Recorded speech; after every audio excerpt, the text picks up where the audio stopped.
Gold trusted gold buyers మీరు తాకట్టు పెట్టిన బంగారాన్ని విడిపించి ఈ రోజు ఉన్న మార్కెట్ ధరకు కొనబడును.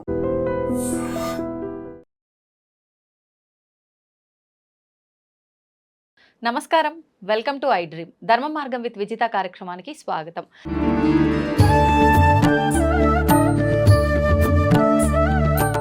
నమస్తే అండి. మాతృదేవోభవ, పితృదేవోభవ, ఆచార్య దేవోభవ. అయితే ఒక్కొక్క పుణ్యక్షేత్రంలో ఉండే ప్రదేశానికి ఒక్కొక్క విశిష్టత ఉంది అని చెప్పి అంటుంటారు పెద్దవాళ్ళు. అలా తీసుకుంటే కాశీక్షేత్రం ఎంతో పరమ పవిత్రమైనది. కాశీక్షేత్రంలో ఎన్నెన్నో పవిత్రమైన ప్రదేశాలు ఉన్నాయి. దాంట్లోంచి ముఖ్యంగా నేను తీసుకున్నదైతే మణికర్ణికా ఘాట్. చాలా పవిత్రమైన ఘాట్ అని చెప్పి అన్ని ఘాట్లలోకెల్లా కొన్ని ప్రత్యేకంగా తీసుకొని దాంట్లో ఇది చాలా పవిత్రమైనది అని చెప్పి అంటూ ఉంటారు. ఎందుకు ఈ మణికర్ణికా ఘాట్ అంత పవిత్రమైనది? దాని వెనకాల ఏమైనా రీజన్ ఉందా? నాకు తెలుసుకోవాలనుంది. మణికర్ణికా ఘాట్ అనేది కాశీలో గంగానదిలో ఉన్నటువంటి 64 ఘాట్లో ఒక ఘాటు. గంగానదేం ఒకటే, కానీ ఘాట్లు 64 ఉన్నాయి. ఆ 64లో ఉన్నది గంగాదేవే. అవును. కానీ 64 రకాల శక్తులతో ఉంది. 64 కళలు అంటారు కదా. అవును. చతుషష్ఠి కళలు అంటారు. మరి మణికర్ణికా ఘాటు, మణి అంటే ఏమి? ఒక రత్నము, ఒక మణి. కర్ణిక అంటే కర్ణము అంటే చెవి. చెవిలో ఉన్నటువంటి ఒక రత్నము. ఎవరి చెవిలో ఉన్న రత్నం? పరమేశ్వరుడు చెవిలో ఉన్నటువంటి రత్నము అక్కడ పడింది. శివయ్య చెవిలోది. సాక్షాత్ కాశీ విశ్వనాథుడి యొక్క కర్ణాభరణము అక్కడ పడిందని. ఆ మణికర్ణికా ఘాట్ని కాశీలో గంగలో స్నానం చేస్తే ఎంతో పవిత్రత, ఎంతో పుణ్యమని లక్ష్మీనారాయణులే ఆ ఘాట్ని లోడి స్నానం చేశారని చెప్తారు. మరి పరమశివుడు కూడా అక్కడ స్నానం చేశాడని, ఆయన స్నానం చేసి లేచినప్పుడు ఆయన చెవిలో ఉన్నటువంటి ఒక మణి అక్కడ పడిందని మణికర్ణికా ఘాట్ అయింది. అందుకు కాశీ విశ్వనాథుడే యొక్క చెవిదిద్దు అక్కడ పడింది కాబట్టి అది మణికర్ణికా ఘాట్. ఇప్పుడు అంత పవిత్రమైనది అనగానే, అంటే అందులో వెళ్ళి మనం స్నానం చేయడానికి చేస్తే మనం ఇంకా మనకు ఉన్న పాపాలన్నీ తొలగిపోతాయి అని చెప్పి ఆలోచిస్తాం. నదుల్లో స్నానం చేసే ఉద్దేశమే పాపాలు తొలగిపోతాయి, పుణ్యం వస్తుంది అని చెప్పి. కానీ మణికర్ణికా ఘాట్ అనగానే ఇంకొక ప్రత్యేకత, ఎక్కువగా శవాలని అక్కడే దహనం చేసి అందులో ఒకసారి స్నానం చేయించి తర్వాత బూడిద కూడా అందులో కలపటము, ఇలాంటివన్నీ చేస్తూ ఉంటారంటారు కదా. మరి ఎంతసేపు ఈ శవాలతో ఉండే ఈ ప్రదేశాన్ని అంత పవిత్రమైనదిగా తీసుకొని మనం స్నానం ఆచరించడం ఇదంతా కరెక్టే అంటారా? ఇప్పుడు మీరు మొట్టమొదటిగా ఏం చెప్పారు? పాపాలు పోతాయని నదీ స్నానాలు చేస్తూ ఉంటారన్నారు. పుష్కరాలు జరుగుతూ ఉంటాయి. ఒక్కో సంవత్సరం ఒక్కో నదికి పుష్కరం వస్తూ ఉంటుంది. నేను కూడా మా ప్రాంతంలో ఎన్నో ప్రాంతాలు చూస్తూ ఉంటాను. బస్సులు మాట్లాడుకుని కొన్ని గ్రామాలు వెళ్తూ ఉంటారు. వాళ్ళు చెప్పే మాట ఏంటంటే, జన్మలుగా చేసిన పాపాలన్నీ ఆ పుష్కరాలను మునిగితే పోతాయంట అని చెప్పి వెళ్తూ ఉంటారు. అంటే వాళ్ళు చెప్తున్నది నిజమే. వాళ్ళు జన్మలుగా పాపాత్ములను ఒప్పుకొని పోతున్నారు. వాళ్ళు అంగీకరించేశారనా చెప్పి మరి బస్సులో మాట్లాడుకు వెళ్తున్నారు. నేను ఏ పాపము చేయలేదు అనుకున్నట్టంటే మీకు నిజంగా పాపం చెప్పితే ఆ ఫీలింగ్ రాదు. ఆ నదిలో స్నానం చేస్తే జన్మలకు మనకు లభించిన పుణ్యము ఇప్పుడు జన్మలు లభిస్తుందంట నేను ఎందుకు అనకూడదు? రాబోయే జన్మలు అద్భుతం జన్మలు వస్తాయంట ఆ నదిలో స్నానం చేస్తే అని ఎందుకు అనకూడదు? జన్మలుగా పాపాత్ములు మేము. అంటే తెలిసో తెలియక చేస్తాం కదా అని. తెలిసి చేస్తున్నారు, తెలియక చేస్తున్నారు. పాపాత్ములు అయితే ఒప్పుకుంటున్నారు, బస్సులు మాట్లాడుకుని వెళ్తున్నారు. అంతే. పాపాలు పోవాలని నదిలో స్నానం చేయాల్సిన అవసరం లేదు. మన పాపాత్ములు ఎప్పుడు అనుకోకూడదు. ఆలోచనే మార్చేచాలి ఇక్కడ.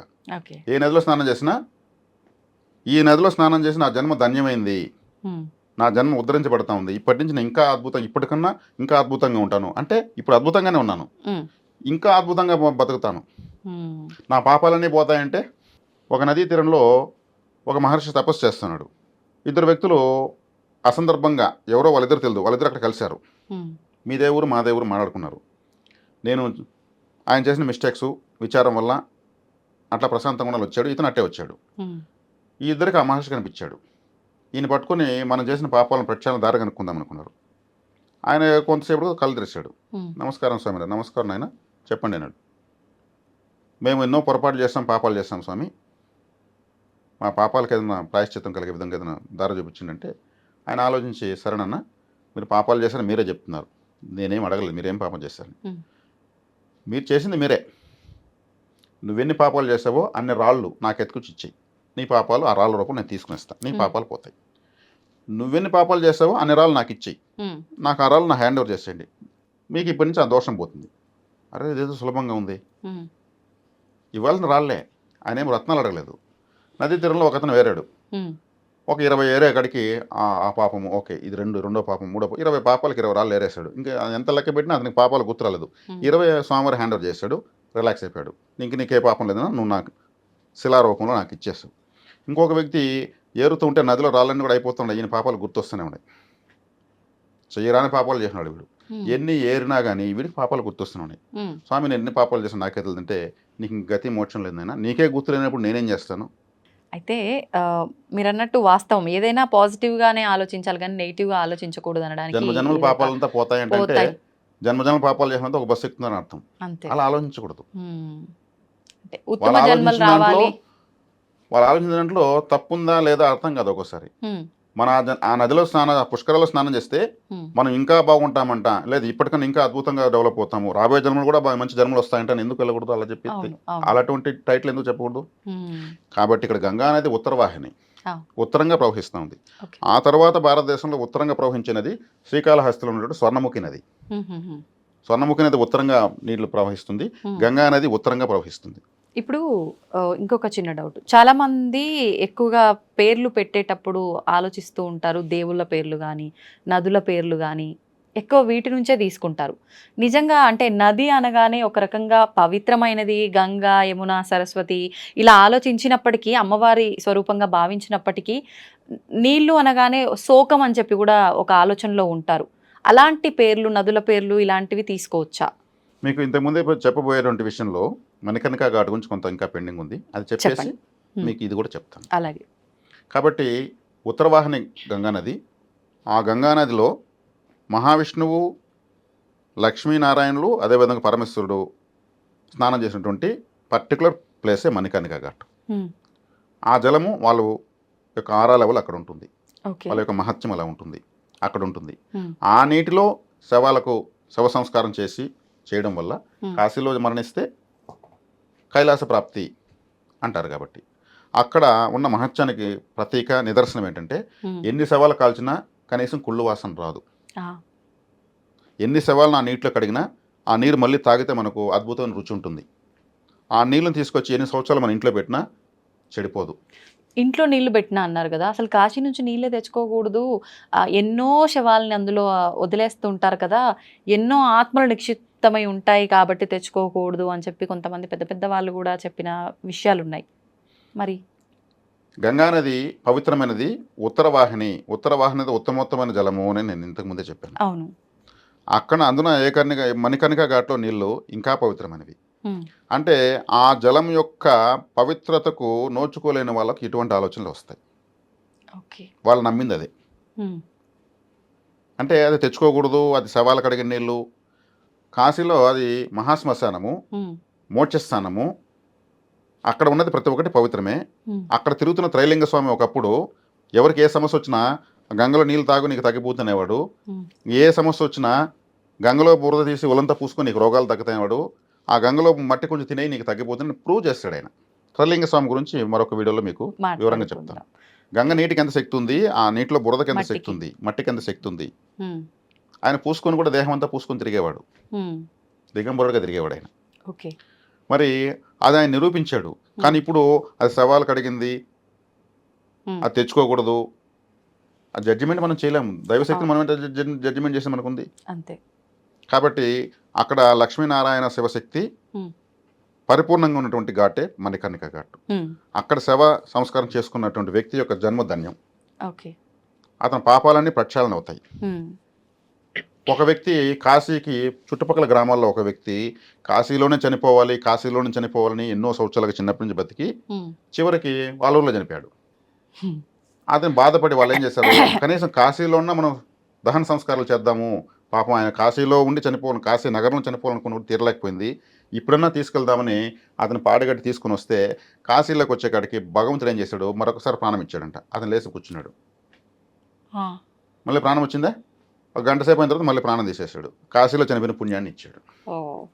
అది కాశీ మహత్యం గురించి ఎంత చెబితే అంత తక్కువే. ఇప్పుడు నిజంగా అంటే ఇక్కడ చనిపోవాలన్న కోరిక ఉండి, లేదంటే కాశీలో చనిపోతే పుణ్యం కాబట్టి, కైలాస ప్రాప్తి కాబట్టి, అక్కడ ఎలా చనిపోయే అదృష్టం లేదు. ఇక్కడ చనిపోయిన వాళ్ళని అక్కడ తీసుకెళ్ళి దహన సంస్కారాలు చేసినా ఆ పుణ్యం వస్తుంది అని చెప్పి చాలామంది అలా తీసుకెళ్ళి అక్కడ దహన సంస్కారాలు చేపిస్తూ ఉన్నారు. నిజంగా అంతటి ఫలితం ఉంటుందంటారా? అంతటి ఫలితం ఉంటుందో లేదో తర్వాత విషయము. వాళ్ళకి అక్కడ శవ సంస్కారం చేసుకోగలిగితే మాత్రం చాలా అద్భుతమైన ఉత్తమోత్తమైన ఫలితం ఉంటుందని మాత్రం ఖచ్చితంగా చెప్పొచ్చు. అక్కడ తీసుకెళ్ళి చేసుకున్నటువంటి భాగ్యం కూడా ఆ శవానికి అక్కడ భైరవుడి అనుగ్రహం లేకపోతే ఆడ అడుగు పెట్టలేము. ఆయన క్షేత్ర పాలకుడు, క్షేత్రాన్ని రక్షించేవాడు, ఆయన అనుమతి లేకుండా అడుగు పెట్టలేరు అనేసి కాశీపురాణం చెప్తుంది. ఆయన అనుమతిస్తేనే శవమైనా అక్కడికి వెళ్ళి ఆ సంస్కారం చేసుకోగలుగుతుంది. ఒక వ్యక్తి మహా దుర్మార్గుడు కాశీలో చనిపోయాడు, క్షమించడానికి నేరాలు చేశాడు. అంటే క్షమించడానికి నేరాలు అంటే నేను చెప్పాను కదా, నదీ తీరంలో ఎన్ని పాపాలు చేశాడో గుర్తు లేకుండా ఎన్ని రాళ్ళు ఏరినా కూడా వానికి పాపాలు గుర్తు అటువంటి వాడు, కానీ కాశీలో చనిపోయాడు, ఆయనకు మోక్షం ఇచ్చేయాలి. మరి ఈ పాపాలన్నీ ఎట్లా? ఆ ఆత్మను భైరవుడు పట్టుకుంటాడు. భైరవుడు పట్టుకునేసి ఆడి పాపాలన్నీ ఎన్ని జన్మలు ఎత్తితే తీరిపోతాయో లెక్క కడతాడు. ఆయన లెక్క కట్టి ఆయన చేత్తో ఒక బెత్తం ఉంటుంది, ఆ బెత్తంతో ఇలా ఇలా అంటాడు. కొన్ని నిమిషాల పాటు ఆత్మ క్షోభకు గురవుతుంది.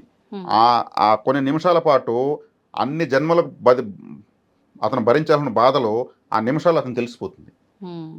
ఆత్మ భరించేస్తుంది. అవి నిమిషాలే ఆయన ఇలా అంటాడు బెత్తంతో.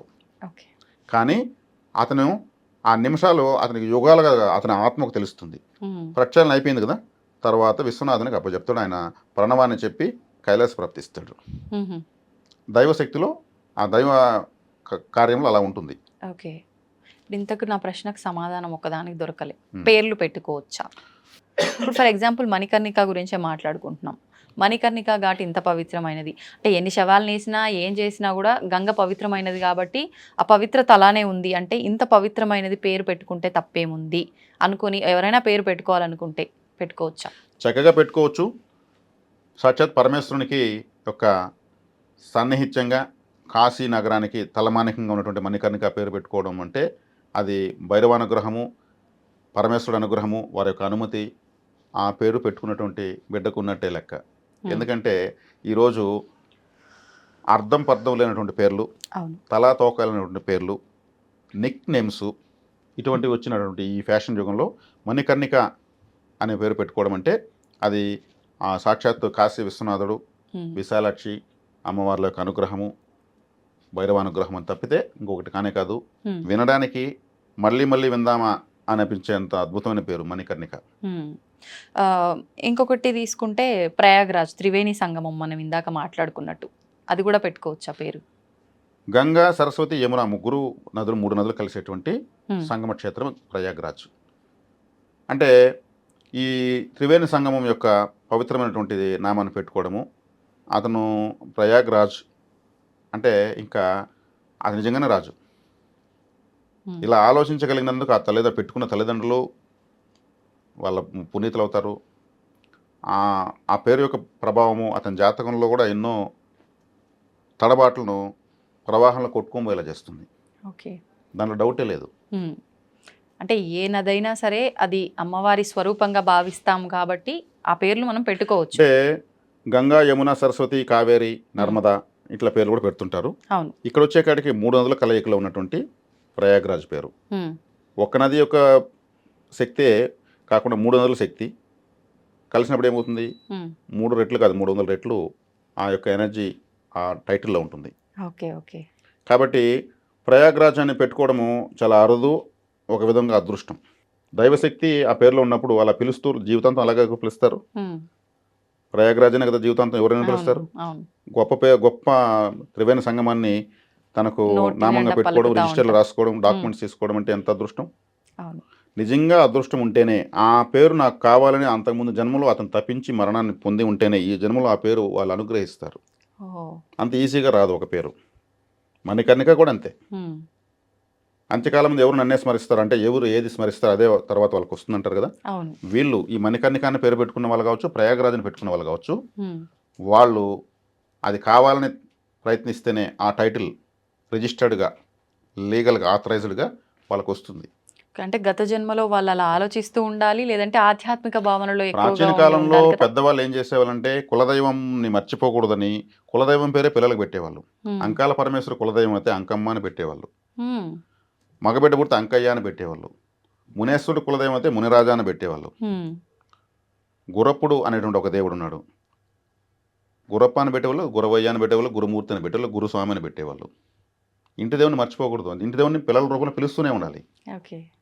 అంటే దేవుణ్ణి మనం బిడ్డల రూపంలో స్మరించుకోవాలి. దేవుడి పేరు పెడితే వీళ్ళకి జాతక దోషాలు పోతాయని నమ్మి పెట్టేవాళ్ళు. ఉమ్, అందులో భాగంగానే ఇప్పుడు ప్రయాగరాజు, మణికర్ణిక.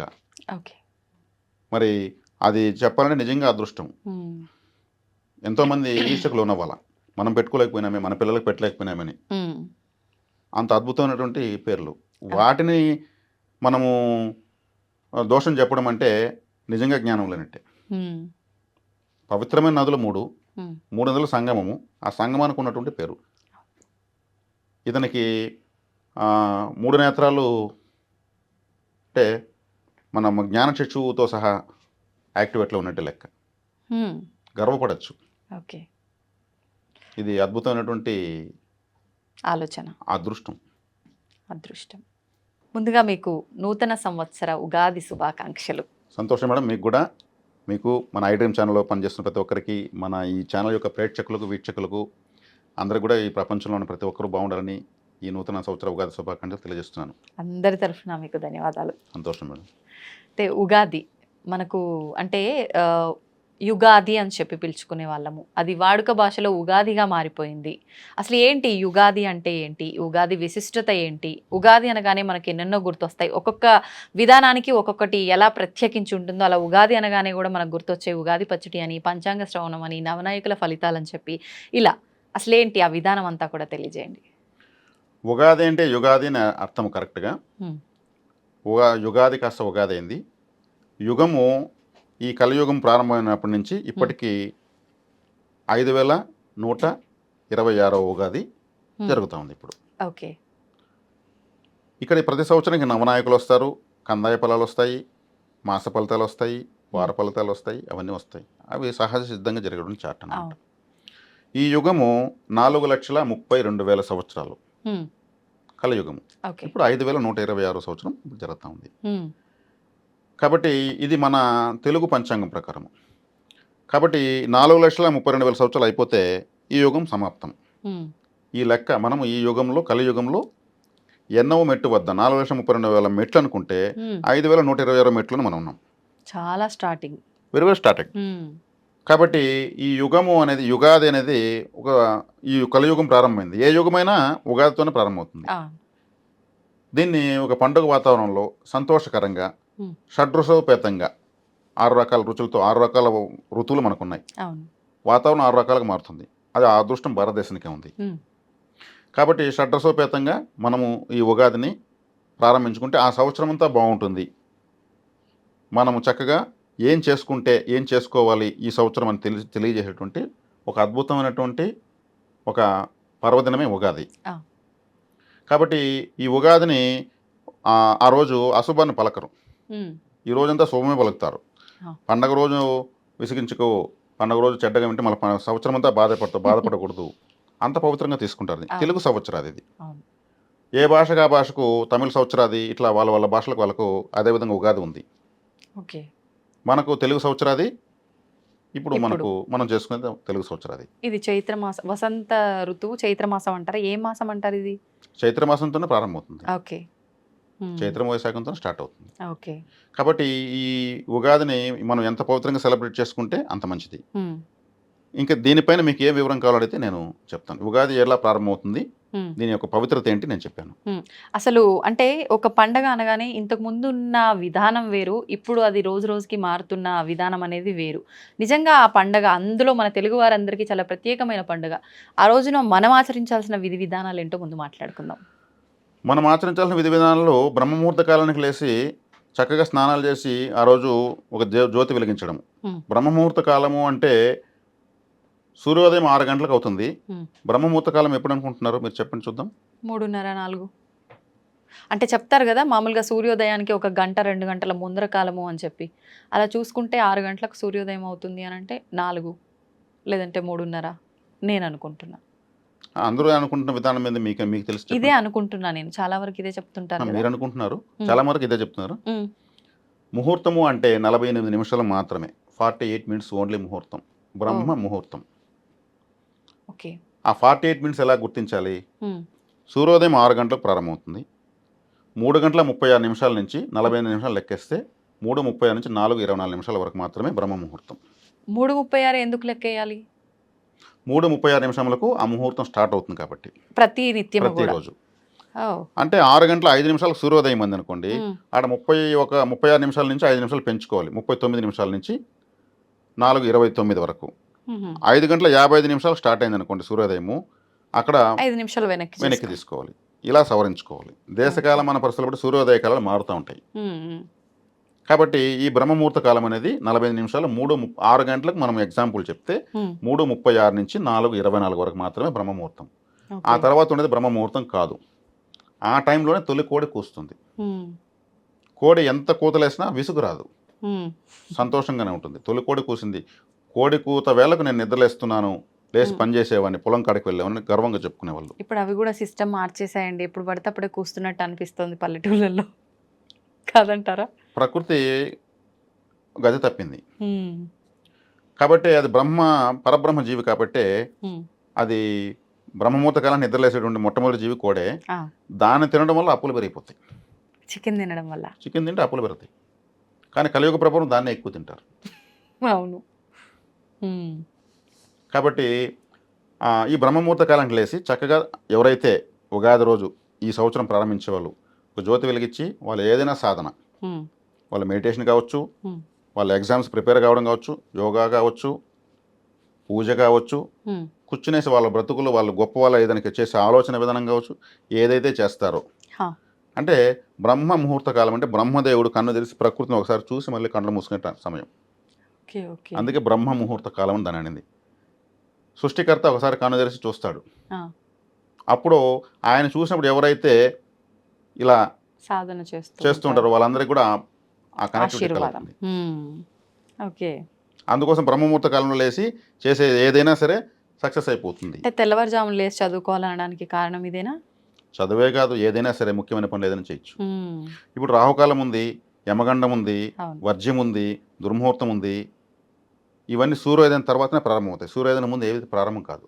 ఉమ్, ఈ చెప్పుకుని భయపడుతున్నటువంటి ఈ కాలాలు మొత్తము సూర్యోదయం అయిన తర్వాతనే వెలుగులోకి యాక్టివేట్ అవుతాయి. ఎందుకని అంటే ఇదంతా దేవతా కాలమా?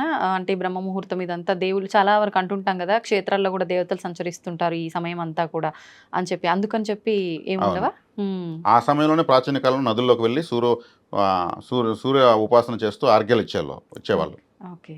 ఆ సమయంలో ఏ ఇంట్లో దీపం వెలుగుతుందో ఉమ్, ఇంకా ఆ ఇంటికి సిరి సంపదలు వద్దన్నా వస్తాయి. ఉమ్, లక్ష్మీ కటాక్షం విపరీతం పెరుగుతుంది. ఈ ఓకే. ఉగాదిని అలా ప్రారంభిస్తే మనకు వచ్చిన నష్టమే ఉంది. అవును. ఉగాది రోజే బ్రహ్మముహూర్త కాలంలో చక్కగా లేవటం దైవారాధనతో అలవాటు చేసుకొని. ప్రారంభిస్తే ఇంకా ఆ సంవత్సరము ఎన్ని తాకడలు తడబాట్లు తగ్గుతాయంటే ఉమ్, చెప్పలేనంత గొప్ప స్థాయికి ఆ సంవత్సరం వాళ్ళు వెళ్ళొచ్చు. ఓకే. అంటే ఆ టైంలో చేసేదానికి చాలా రెట్టింపు ఫలితం ఉంటుంది కాబట్టి అదే అలవాటుగా మారితే మంచి ఫలితాలు ఉండే అవకాశం ఉంది. మంచి మార్పులు కూడా వచ్చే అవకాశం ఉంది జీవితంలో. ఇప్పుడు ఒక చిన్న విద్యార్థికి అక్షరాభ్యాసం చేస్తారు. ఆ, ఎక్కడ చేస్తారు అక్షరాభ్యాసం? టెంపుల్లో అమ్మవారి ఆలయంలో, సరస్వతి అమ్మవారి ఆలయంలో చేస్తారు కదా. సరస్వతి అమ్మవారి ఆలయం పోలేని వాళ్ళు ఏం చేయాలి? ఉమ్, ఏం చేయాలి? ఊరూరు సరస్వతి ఆలయం లేదు. ఉండదు. అవును. గోశాలలో చెయ్యాలా? అక్షరాభ్యాసం చేస్తే 100 రెట్ల ఫలితం ఎక్కువ. ఒక గోవులో 3,000,000 దేవతలు ఉంటారు. ఉమ్, గోశాలలో ఉన్న బ్రీతింగ్ 1 అవర్ బ్రీతింగ్ చేస్తే ఆడ కూర్చొని మన చుట్టూ ఉన్న నెగిటివ్ ఆరా మొత్తం బర్న్ అయిపోతుంది. ఉమ్, ఆడ ఇంకేం సాధన చేయాల్సిన పనిలే.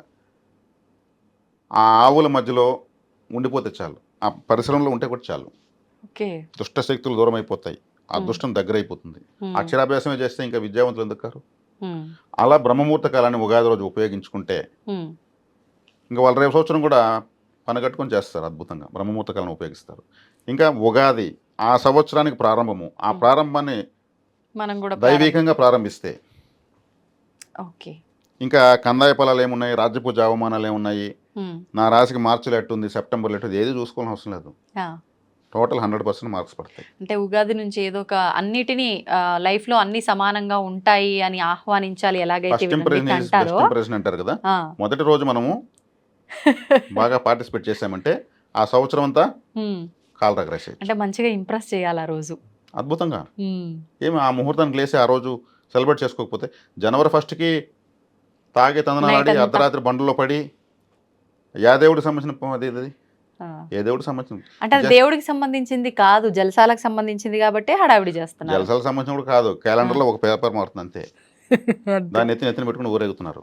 అదే మనకు పవిత్రమైనటువంటి ఉగాది రోజు బ్రహ్మముహూర్త కాలంలో అద్భుతంగా మనము సెలబ్రేట్ ఎందుకు చేసుకోకూడదు, ఎందుకు పోటీ పడకూడదు, ఎందుకు తప్పించకూడదు, ఎందుకు తాపత్రయపడకూడదు.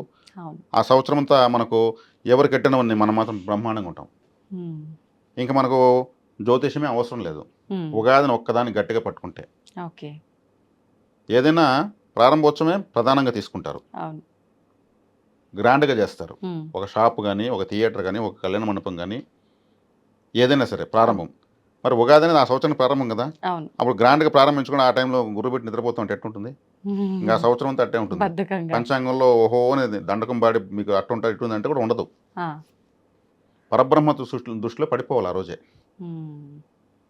అయితే ఉగాది రోజు అనగానే వచ్చింది అనగానే జీవితంలో మార్పులు మీరు ఇందాక అన్నట్టు అవి చూసుకోవడం ఇవి చూసుకోవడం ఇవన్నీ పక్కన పెడితే, సరే మన వ్యక్తిగతంగా చూసుకోకపోయినా కూడా అసలు మొత్తం పరిస్థితి అంతా ఎలా ఉంది, నవనాయకుల ఫలితాలు అని చెప్పి, ఏ ఏ రంగాల వాళ్ళకి ఎలా ఉండబోతుంది అని చెప్పి, ఇదంతా ఓవరాల్గా చూసుకోవాలనుకుంటుంటారు కదా, ఎలా ఉండబోతుంది అంటారు? ఇక్కడ ప్రత్యేకంగా నేను చెప్పేది తంత్ర జ్యోతిష విధానం. ఇప్పుడు వస్తున్న గోచారం ఇది జనరల్ చార్ట్. జనరల్ చార్ట్లో ఒక ఉగాది ప్రారంభమైంది, ఇంకో సంవత్సరం ప్రారంభమైంది. ఇప్పుడు వస్తున్న గ్రహ పరిస్థితులు ఇప్పుడు పుడుతున్న వాళ్ళకు ఇప్పటి నుంచి ఎలా బతకాలో చెప్తుంది అంతే. ఓకే ఓకే, ఇప్పుడు మీరున్నారు, మీరు పుట్టిపోయారు, మీరు ఎప్పుడో పుట్టారు, మీ చార్ట్ ప్రిపేర్ అంతే. మీ చార్ట్ ప్రిపేర్ అయిపోయింది. ఇప్పుడు ఒక దశ భుక్తి, సూక్ష్మ భుక్తి నడుస్తూ ఉంటాయి. వాటి ప్రకారం మీ లైఫ్ ఉంటుంది. ఈ రోజు వస్తున్న జనరల్ చార్ట్లో ఈ గోచారం అనేది మీ పైన 10% కదా 1% కూడా పనిచేయదు. పని చేయని దానికి ఈ సంవత్సరం నాకు ఎట్లుంది అంటే రేపు సంవత్సరం బతుకమా? మరి అంటే ఈ సంవత్సరం ఎట్లుందో చూసుకొని జాగ్రత్త పడకపోతే విపత్తులు వస్తాయంటారు కదా, మనం జాగ్రత్త పడ్డా అదే ప్రకృతి సంబంధించిన నిర్ణయాలు అవి సపరేట్ జరుగుతుంటాయి. అది ప్రకృతి జాతకము. మీ వ్యక్తిగత జాతకానికి ఇప్పుడు జరుగుతున్నటువంటి గోచారానికి సంబంధం లేదు, 100% లేదు. మీ చార్ట్ ఎప్పుడో ప్రిపేర్ అయిపోయింది. సంవత్సరానికి ఒక జాతకం రాదు కదా. మీ వేల ముద్ర ఉంటే ప్రపంచంలో ఎవరికి వేల ముద్ర ఉండదు. మీ పేరే పెట్టుకుని మీ పక్కింట్లో కాపురం ఉంటే కూడా మీ జాతకం వాళ్ళ జాతకం వేరు. ధర్మరాజు ఉండే వీధిలో ఉన్నట్టే అందరూ ధర్మరాజులు అయిపోతారా? ఆయన జాతకం అయింది. మీ చార్ట్ ఎప్పుడో ప్రిపేర్ అయిపోయింది. జనరల్ చార్ట్లో జీవితాన్ని ముడిపెట్టుకుని ఈ సంవత్సరం నాకు ఎట్టుందని సీరియస్గా ఆలోచించుకుంటే ఆడ ఒకటి రాసి ఉంటుంది, వీళ్ళకి ఒకటి ఉంటుంది. ఒక చిలక శాస్త్రం చెప్పే వ్యక్తులను కూడా నేను పరిశీలించాను. చిన్నప్పటి నుంచి నా పని ఇదే. ముడబుక్కలోని, తాటాకుల్లో శాస్త్రం చెప్పేవాళ్ళని, గవ్వలేసి చెప్పేవాళ్ళని, చిలకలతో శాస్త్రం చెప్పేవాళ్ళని, సోది చెప్పేవాళ్ళని, నాడిబట్టి చెప్పేవాళ్ళని అందరిని రీసెర్చ్ చేశాను నేను. ఒక చిలక పెట్టుకుని శాస్త్రం చెప్పాడు. చిలక జ్యోతిష్యం ఎట్టు తెలుసు, దానికి గ్రహాలు తెలుసా ఏమనుకుని నేను వెళితే ఆయన ఆ బోన్ ఓపెన్ చేస్తాడు, చిలక బయటకు వస్తుంది.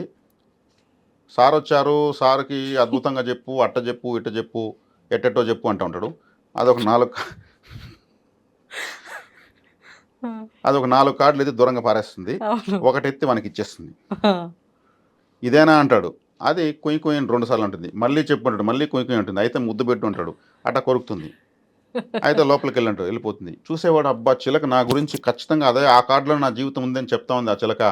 ఆయన మళ్ళీ అడుగుతూ ఉంటే కూడా అంటే ఆ కార్డు ఓపెన్ చేస్తాడు. అక్కడ ఏదో ఒక దేవత ఫోటో వస్తుంది, ఫోటో ఒకటి వస్తుంది, మ్యాటర్ ఒకటి ఉంటుంది, వాడు చెప్పేది ఒకటి ఉంటుంది. మనకి దేనికి సంబంధం ఉండదు. అంటే ఇదంతా ఫేకా? ఎలా ఫేక్ అంటే నేను రీసెర్చ్ చేశాను. ఆ చిలక ఒక ట్రైనింగ్, వాడు బోన్ ఎత్తగానే రావాలి, 4 మాత్రమే ఎత్తి దూరంగా వేసి 5ది ఎత్తి మన ముఖాన్ని బారాలి. ఎలా ఇస్తారండి అలా ట్రైనింగ్? పక్కన బందీగా దేనికైనా ఇస్తారు. పాముకి ఇస్తారు, సింహానికి ఇస్తారు, ఏనుగుకి ఇస్తారు. సర్కస్లో సింహాన్ని పిల్లిలాగా ఆడిస్తారు. చిలక ట్రైనింగ్ ఇవ్వలేరా? ట్రైనింగ్ చిలకలు అమ్ముతారు. అది 4 కార్డులు ఆడబారాలి దాని పని. అది ఆ కార్డులో ఏముందో దానికి ఏం తెలుసు, నన్ను వదిలే రసం నేను జాంకాయ తినాలని పోతుంది. అది నన్ను జాంకాయ పెట్టుంటాడు, అది తినుకుంటా ఉంటాడు. వాడు తెరవగానే రావడం, వీళ్ళు 4 ముక్కలు ఆడ బారేసి 5వ ముక్క వీళ్ళ ముఖాన్ని బారేస్తే సరిపోతుంది. వాడు అడగాల, మళ్ళీ అది కూడా అప్పుడు కూడా లోపల పోదు, ఇంక అడగాల ఇదేనా అంటే అది ట్రైనింగ్. అది దానికి ట్రైనింగ్ 2 సార్లు అరవాలి. అప్పుడు కుమికి అనాల, మళ్ళీ అడిగితే మళ్ళీ 2 సార్లు అరవాలి, మళ్ళీ వాడు మూడోసారి అడిగితే చెప్పదు, దాని పాటు లోపలికి వెళ్ళిపోతుంది. అంటే అక్కడికి అయిపోయింది క్లోజ్ దాని ట్రైనింగ్. Training complete. అదే చేస్తూ ఉంటుంది మన దగ్గర ఉన్నంతసేపు. అది ఈడేం చేస్తాడు, దాంట్లో ఒక ఫోటో ఉంటుంది, దాంట్లో ఇంకో మ్యాటర్ ఉంటుంది, ఈడోటి చెప్తా ఉంటాడు, మనకోటి జరుగుతూ ఉంటుంది. నేనేం చేశాను, చూశాను, సంబంధం లేని అర్థమైంది. గంట గ్యాప్ ఇచ్చి మళ్ళీ వాడి దగ్గరికి వెళ్ళాను. వాడు ఆ బాక్స్ ఎత్తేసాడు పైకి. ఎందుకంటే సేమ్ కార్డు రాదు మళ్ళీ నాకు, మారిపోతుంది. అంటే వెంటనే ఇంకొకటి పోవడం సేమ్ దానికి వెంటనే అదే వ్యక్తి మళ్ళీ పోవడం తెలుసు వాళ్ళకు. ఇప్పుడు మళ్ళీ క్లమ్జీగా మార్చేసాడు కదా కార్డులో, మళ్ళీ ₹2, ₹5, ₹10 ఇస్తే చిలక వస్తుంది, 4-5 తడబారేస్తుంది. 5 దాన్ని ఇంకొక దేవత వస్తుంది. గంటకు ఒక కార్డు మారుతుంది. అప్పుడు గంటకి జీవితాన్ని మార్చేస్తాడు వాడు. ఇది తెలియకుండా చిలక చెప్పింది. చిలక ఏం తెలుసు, జాంకాయ తినేది తెలుసు, ట్రైనింగ్ ఇస్తే 4 కార్డులు ఆడేసేది తెలుసు. ఇలా ఉంటుంది వార పొలాలు, మాస పొలాలు. ఓకే, నమ్మొద్దు అయితే గుడ్డిగా. నమ్మితే వాళ్ళ ఇష్టం, నేను ఎవరిని విమర్శించలేదు. నేను నమ్మిన సిద్ధాంతాన్ని ఈ వేదిక ద్వారా తెలియజేస్తున్నా. జీవిత ఫలం వేరు. ఇప్పుడు ఈ గవ్వలేసి చూడటము, ఏదో ప్రశ్న అంటారు, ఏంటేంటో అంటారు, అవన్నీ మరి ఆరుడ శాస్త్రం అంటారు, గవ్వల శాస్త్రం అంతా కూడా మన చేత్తో మనమే వేస్తాము. ఆ చెప్పే వ్యక్తిలో నిష్ణాతుడై ఉండాలి. అది నమ్మొచ్చు అంటారా? నమ్మొచ్చు. చెప్పే వ్యక్తిలో ఇప్పుడు శాస్త్రం ఎప్పుడు దోషం కాదు, చెప్పేవాడు శాస్త్ర దోషం ఉంటుంది కానీ శాస్త్ర దోషం ఎప్పుడు ఉండదు. Okay okay. ఇక్కడ శాస్త్ర దోషం లేదు. చిలక్కాడికి వచ్చేక్కడికి చిలకలో ఏ దోషం లేదు, దాని క్యాలిక్యులేషన్ కరెక్ట్గా చేస్తుంది. వాడికి ఏమి తెలియదు, చెట్టు కింద కూర్చుంటాడు. నాకు ఒక 500 ఇస్తే నేను లక్ష్మీ యంత్రం గీయిస్తానంటాడు. 500 లేక వాడే దుమ్ములో కూర్చున్నాడు, వాడు మనకు లక్ష్మీ యంత్రం ఇస్తానంటాడు. ఆ యంత్రం మీద గీసుకుని వాడే ఇంట్లో ఉండొచ్చు కదా. అంతే కదా. కాబట్టి ఈ పరిశీలనలో నేను చేసినటువంటి పరిశోధనలో నుంచి నేను తీసుకొచ్చిన జ్యోతిష్యమే తంత్ర జ్యోతిష్యం. ఇది జీవితాన్ని చెప్తుంది. జీవితాన్ని ఇచ్చే శాస్త్రం ఇది, జీవితాన్ని ఇచ్చే శాస్త్రాలు మిగతావన్నీ. జీవితం తాత్కాలికం, జీవితం శాశ్వతం. ఎలా ఇస్తుంది ఇది జీవితం? ఎవరు ఎలా వెళ్ళాలి, ఎవరు ఏ జాగ్రత్త తీసుకోవాలి. అష్టకర్మలు ఉంటాయి, అష్ట దరిద్రాలు ఉంటాయి, అష్ట ఐశ్వర్యాలు ఉంటాయి. ఇక్కడ అష్ట ఐశ్వర్యాలు ఎవరికి లేవు. అష్టదరిద్రులు పోటీ పడితే చాలా మంది వచ్చేస్తారు ముందుకి. ఏంటివి అష్ట దరిద్రాలు? ఏంటి అన్ని రకాలుగా బాధలు ఉన్న వాళ్ళు అష్టదరిద్రులు అంటారు. ఓకే. కొన్ని సౌకర్యాలు ఉంటే కొన్ని సౌకర్యాలు ఉండవు. ఇక్కడ అష్టకర్మలకు సంబంధించిన ఆలయ పరిహారం ఉంటుంది మా దగ్గర. మీరు ఈ సోన్సో ఆలయానికి సోన్సో డే రోజు సోన్సో నక్షత్రం రోజు వెళితే మీ కర్మ తెగుతుంది. అంతే. ఆలయ పరిహారం. ఓకే. మన దేహం యంత్ర నిర్మితం. కన్ను ఒక యంత్రం, ముక్కు ఒక యంత్రం, హార్ట్ ఒక యంత్రం, ప్రతి ఒక్కటి యంత్రం. అన్ని యంత్రాలు పనిచేస్తుంటాయి. ఆలయంలో విగ్రహాల కింద యంత్ర స్థాపన జరుగుతుంది. ఆ యంత్ర స్థాపన జరిగిన ఆలయం చుట్టూ మన యంత్ర నిర్మితమైన దేహంతో ప్రదర్శన చేయడం వల్ల మన యొక్క కర్మ బర్న్ అవుతుంది. అక్కడ ఏ రోజు వెళితే కనెక్టివిటీ దొరుకుతుంది. సింపుల్ అయిపోయింది. దీనికి యజ్ఞము, హోమము, రాగరేకులు, నవరత్నాలు ఇక్కడంతా ఏముండదు. ఇదంతా నిమ్మకాయలు, మిరపకాయలు ఏముండదు, చెప్పిచ్చేస్తాం. ఓకే. వాళ్ళు చేసుకోవచ్చు. సో ఒక వ్యక్తి పలానా టెంపుల్కి ఎక్కువ సీరియస్గా వస్తూ ఉంటాడు, ఆ సెలబ్రిటీ అంటే సాధారణంగా ఒక లబ్బర్ చెప్పులు వేసుకుని ఆ గుడికి వెళ్ళి బాగా పరిస్థితులు కలిసి వచ్చి ఈరోజు ₹1,00,000, 5 లక్షలు, 10 లక్షలు ఉండిలో వేసే స్థాయికి వచ్చి ఉంటాడు. ఆలయంతో అతనికి పరిహారం కనెక్టివిటీ ఉంటుంది. ఓకే. అంటే అది వాళ్ళ జాతక చక్రం చూసినప్పుడు అది తెలుస్తుంది. తెలిసి ఖచ్చితంగా శాస్త్ర దోషం లేకుండా చెప్పి ఈ ఆలయానికి నువ్వు వెళ్ళావంటే మంచి స్థాయికి వెళ్ళిపోతావు. ఓకే. అంటే వ్యక్తిగతమైంది మనం పుట్టినప్పుడే డిసైడ్ అవుతుంది అన్నారు కదా. ఇప్పుడు ఆ జాతక చక్రం ఒక్కసారి ఇప్పుడు నాకు సంబంధించింది మీరు చూసారు, ఆ పరిహారం నాకు ఒక్కసారి చెప్పారు అని అంటే ఇంకా నేను జీవితాంతం ఏ పరిహారాలు చేయాల్సిన అవసరం లేదు. అంతే. ముక్కోటి దేవతలు ముక్కమని చెప్పేది శాస్త్రము లేదు. రోజుకో దేవుని ముక్తి కూడా చాలదు జీవితం. మీకు ఒక 5-6 పరిహారాలు వస్తాయి. ఇప్పటి వరకు మీరు అనుభవించిన జీవితానికి ఇంకా పరిహారాలు రావు. అది ఖర్చు పెట్టేశారు. ఇంకా ఖర్చు పెట్టబోయే జీవితానికే మాత్రం పరిహారాలు వస్తాయి. అందుకే 8 టెంపుల్ ఎవరికి రావు, ఒక 5-6 వస్తాయి. అలా ఏదైనా అంటే వ్యక్తిగతంగా చూసుకుంటేనే పరిహారం చేసుకోవచ్చు అని చెప్పారు. కానీ ఉగాది రోజున అంటే అందరికీ ఏదో ఒక మంచి జరగాలి అని చెప్పి ఏదైనా చెయ్యాలి అని అంటే అటువంటిది ఏదైనా ఉందా? అందుకే ఉగాది అనేది ఆ రోజు ఆ సంవత్సరానికి ప్రారంభమైన రోజు. ఆ రోజుతో ఆ సంవత్సరం తెలుగు సంవత్సరం ప్రారంభమవుతుంది. ఆ రోజు పరబ్రహ్మ కంట్లో పడమని చెప్తున్నాం. బ్రహ్మ ముహూర్తంలో ఇంకేముంది, చాలు. దైవానుగ్రహం కనెక్ట్ చేసుకున్నాక ఇప్పుడు మనం ప్లగ్ చెక్కి చెక్కకుండా పెట్టి ఛార్జింగ్ ఎక్కుతుందా? ఎక్కదు. కరెక్ట్గా చెక్కితే ఛార్జింగ్ ఎక్కుతుంది. ఆ రోజు కరెక్ట్గా కనెక్ట్ అవ్వమని చెప్తున్నాం భగవంతుడు. చాలు, ఇంతకుమించి ఉగాది ఫలితం ఏముంది? అవును. అందుకే నేను ఈ కందాయ ఫలాలు, రాజ్యపూజ అవమానాలు ఇవన్నీ నమ్మను. చిలక శాస్త్రం లాంటిది అది. ఓకే. నేను నమ్మను, దాన్ని నేను ఎంకరేజ్ చేయను. పిచ్చి పట్టినట్టు చూస్తారు కదండి రాశి ఫలాలు, వారం వారం నాది వచ్చిందా అని. ఆడ చెప్పిన దానికి వీళ్ళకి జరుగుతున్న దానికి ఉన్నదానికి సంబంధం ఉండదు. రోజుకో దేవుణ్ణి, రోజుకో నెంబర్ని, రోజుకో రంగు డ్రెస్ని పరిహారాలకు ఇస్తా ఉంటే ఎలా ఆచరించాలి?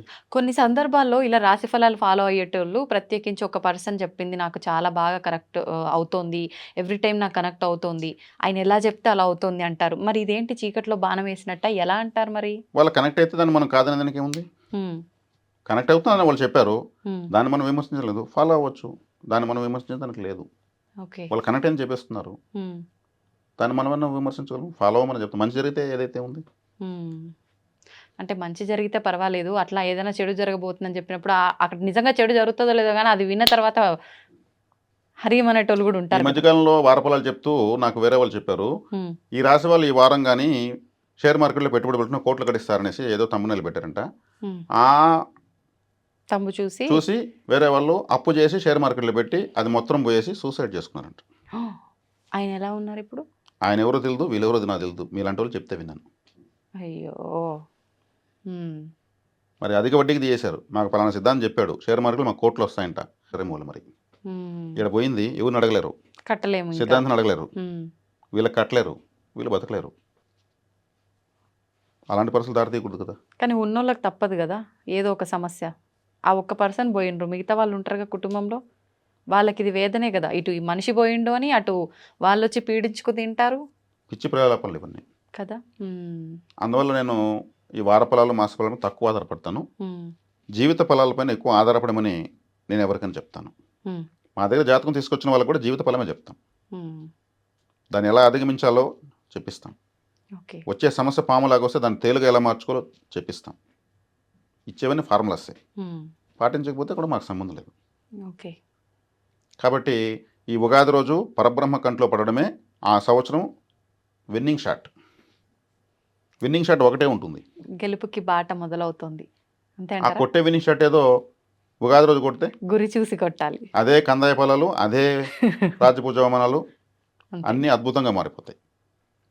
తలరాత పరబ్రహ్మ దృష్టిలో పడితే ఇంకేం కావాలి, మన తలరాత మారిపోతుంది.